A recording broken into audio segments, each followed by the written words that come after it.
కేంద్ర మంత్రి అయిన నుంచి జిల్లా తాలూకా ప్రయారిటీ ఇష్యూస్ అన్నిటి మీద కూడా కేంద్రంతో పాటు చర్చలు జరిపి అవన్నీ కూడా కృషి చేయడం అనేది జరుగుతూ వస్తుంది. అందులో ప్రధానంగా నేను పెట్టుకున్నది ఈ నారేడి బ్యారేజ్ తాలూకా ఇష్యూ. దీని తాలూకా ఇంపాక్ట్ మన జిల్లా మీద, మన వ్యవసాయ రంగం మీద, ముఖ్యంగా మన రైతు కుటుంబాల మీద ఏ రకంగా ఉంటుందనే ఆలోచనతోని, అలాగే మరొక పక్కన ఇది స్వర్గీయ కింజరాపు ఎర్రన్నాయుడు గారి తాలూకా ఆశయంలో కూడా భాగం. ఇది నారేడి బ్యారేజ్ని ఎట్టి పరిస్థితుల్లో మనం పూర్తి చేసుకోవాలన్నది ఆయన కూడా ఒక లక్ష్యంగా పెట్టుకొని ఆయన కృషి చేశారు. పార్లమెంట్లో వెళ్ళినప్పుడు కానీ, అలాగే అక్కడ కేంద్రంతో చర్చించినప్పుడు ఆయన కూడా పలు సందర్భాల్లో దీని గురించి అక్కడ సమస్యను కూడా లేవనెత్తడం జరిగింది.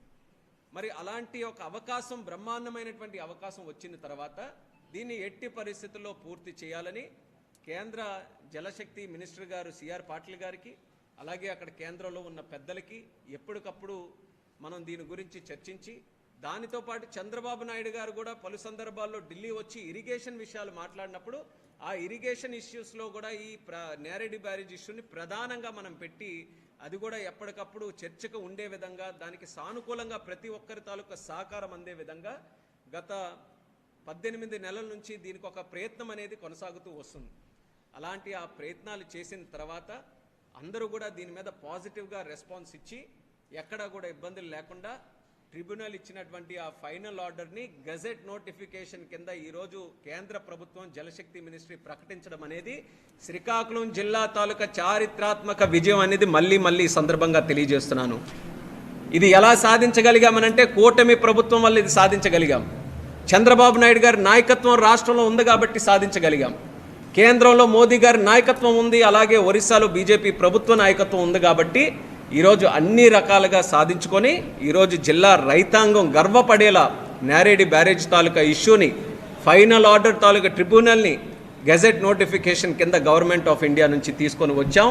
ఈ యొక్క గెజెట్ నోటిఫికేషన్ మనకి చూస్తే ఒళ్ళు పులకరిస్తుంది, గర్వం మన అందరికీ కూడా. ఎందుకనంటే నారేడి బ్యారేజ్ అన్నప్పుడు ఎప్పుడు అన్యాయం జరుగుతుంది, సమస్య పరిష్కారం జరగట్లేదు, రైతులకి ఎప్పుడు వాళ్ళ తాలూకా కలలు తీరుతాయని తరచూ మనం అంతా కూడా 50-60 సంవత్సరాల నుంచి దీని మీద చర్చించుకుంటున్నాం. అటువంటి ఎప్పటి నుంచో ఉన్నగా ఈ సమస్యని శాశ్వత పరిష్కారం ఈరోజు అందించాం. ఒక సందర్భంలో మొన్న ఫిబ్రవరి 23వ తేదీ నాన్నగారు ఎర్రన్నాయుడు గారి తాలూకా జయంతి సందర్భంగా ఆ రోజు ప్రెస్ వాళ్ళతో కూడా మాట్లాడినప్పుడు ఎర్రన్నాయుడు గారు స్మరించుకున్న తర్వాత ఈ విషయం మీద నేను ప్రస్తావించాను మీడియా ఎదుట. ఎట్టి పరిస్థితుల్లో కేంద్ర మంత్రిగా నేను హామీ ఇస్తున్నాను, ఈ నారేడి బ్యారేజ్ తాలూకా నోటిఫికేషన్ని నేను తీసుకొని వస్తానని ప్రజల సాక్షిగా మీడియా ముందు ఎర్రన్నాయుడు గారి జయంతి నాడే నేను చెప్పడం జరిగింది. ఆ సందర్భంగా చెప్పినటువంటిది బహుశా ఎర్రన్నాయుడు గారి తాలూకా ఆశీస్సులు కూడా ఉండడం వల్ల ఈరోజు అతి త్వరలోనే, అంటే వితిన్ 2 months, నేను ఆ రోజు చెప్పిన దీంట్లోనే వితిన్ 2 monthsలోనే మనం నోటిఫికేషన్ కూడా సాధించాం. నాకు తర్వాత ఆశ్చర్యం కలిగింది.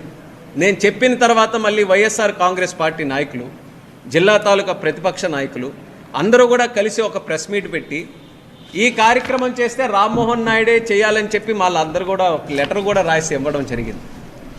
నేను ఆల్రెడీ చెప్పాను నేనే చేస్తానని, నేను ప్రయత్నం చేస్తున్నాను, నేను ఖచ్చితంగా ఇది సాధిస్తానని చెప్పిన తర్వాత వాళ్ళు కూడా చెప్తే నాకు ముందు ఆశ్చర్యం కలిగింది, చెప్పిన పనిని మళ్ళీ ఎందుకు అలా చెప్తున్నారని. అయితే బహుశా నాకు మళ్ళీ ఇంకొక ఆలోచన వచ్చింది, ఇది మళ్ళీ చెప్తున్నారని అంటే వాళ్ళలో కూడా చర్చ జరిగి ఇలాంటి సమస్య, ఇన్ని రోజులుగా ఉండిపోయిన సమస్య మన జిల్లాకి పరిష్కరించాలనంటే అది కేవలం రామ్మోహన్ నాయుడు వల్లే అవుతుంది కాబట్టి మనం కూడా ఆయనకి లేఖ రాసి ఆయన ద్వారా చేయించుకుందామని చెప్పారేమో అని నాకు కూడా అనిపించింది. కానీ అంత చేసి ఆ రోజు ఈ పని చేయాలని చెప్పినటువంటి ఆ నాయకులు ఈరోజు వచ్చిన తర్వాత ఒక్కరు కూడా దీని మీద మాట్లాడలేదు. ఇంత పెద్ద సమస్య ఆ రోజు లెటర్ రాయడానికి అందరూ వచ్చిన తర్వాత శాశ్వతంగా ఇంత పెద్ద సమస్య మీద మనం పరిష్కారం అందిస్తే ఒక్కళ్ళు కూడా ఈరోజు దీని మీద మాట్లాడట్లేదు. నాకు అభినందించక్కర్లేదు, కూటమి ప్రభుత్వానికి అభినందించాలి. చంద్రబాబు నాయుడు గారు ముఖ్యమంత్రిగా ఈ యొక్క సమస్యని పలుసార్లు ఢిల్లీ వచ్చినప్పుడు ఇది టేబుల్ ఎజెండాగా పెట్టి మాట్లాడిన తర్వాత ఆయనకు అభినందించాలి, కేంద్ర ప్రభుత్వానికి అభినందించాలి. వాళ్ళు 2 రాష్ట్రాల మధ్యలో కూడా సమతుల్యత పాటించి మన రాష్ట్రానికి, మన ప్రాంతానికి న్యాయం చేయడానికి వాళ్ళు గజెట్ నోటిఫికేషన్ ఈరోజు చేశారనంటే వాళ్ళు ఈరోజు చేయాలి. ఎందుకు వాళ్ళు ఆ రోజు లెటర్ రాయడానికి కలిసికట్టుగా వచ్చినటువంటి నాయకులు ఈరోజు నోటిఫికేషన్ సాధించిన తర్వాత ఒక్క మాట కూడా ఎందుకు మాట్లాడలేకపోతున్నారో చెప్పమని ఈ సందర్భంగా అడుగుతున్నాను. అంటే వాళ్ళకి కావాల్సింది రాజకీయం కదా, తేటతెల్లం అయిందంతా కూడా. రామ్మోహన్ నాయుడు చేయలేడు కాబట్టి ఒక లెటర్ రాసి పడేద్దాం అని అనుకున్నారు. నా ఫోకస్, నా కమిట్మెంట్, నా క్లారిటీ ఎప్పుడు కూడా ఇది ఉందనేది ఈ యొక్క ఇష్యూ ద్వారా మరొకసారి వాళ్ళందరికీ కూడా తెలియజేస్తున్నాను. ఎక్కడున్నా సరే శ్రీకాకుళం జిల్లా తాలూకా ఎజెండా ప్రయారిటీగా పెట్టుకొని ఈరోజు సివిల్ ఏవియేషన్గా మినిస్టర్గా ఉంటూ సివిల్ ఏవియేషన్ కూడా ఈరోజు ఒక ప్రయారిటీ మినిస్ట్రీగా ఈరోజు భారతదేశంలో నిలుస్తుంది. ఎక్కడ మీకు చూడండి, ప్రపంచంలో ఎక్కడ ఇష్యూస్ ఉన్నా సరే ఒక ఇంపాక్ట్ అనేది సివిల్ ఏవియేషన్ మీద పడుతుంది. సివిల్ ఏవియేషన్లో జరిగినటువంటి విషయాలు కేవలం పట్టణాల్లో ఉన్న ప్రజలు కాదు, గ్రామీణ ప్రాంతాల్లో ఉన్నటువంటి ప్రజలు కూడా ఈరోజు సివిల్ ఏవియేషన్ గురించి, పౌర విమానయాన శాఖ గురించి మాట్లాడుకుంటున్నారు.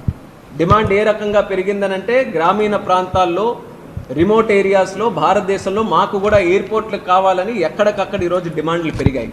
అలాంటి శాఖకి నేతృత్వం వహిస్తూనే జిల్లా మీద ఫుల్ ఫోకస్ పెట్టి ఇలాంటి ఇష్యూస్ను కూడా సాల్వ్ చేస్తున్నామని జిల్లా ప్రజలకి ఈ సందర్భంగా తెలియజేస్తున్నాను. నేరేడి బ్యారేజ్ తాలూకా విక్టరీ మరొకసారి చెప్తున్నాను, కేవలం మాదో లేకపోతే కూటమి ప్రభుత్వాన్ని ఒక్కరిదే కాదు. ఈ యొక్క నేరేడి బ్యారేజ్లో మనం సాధించినటువంటి విజయం ఈరోజు మన శ్రీకాకుళం జిల్లా ప్రజలది, శ్రీకాకుళం జిల్లా రైతాంగానిది.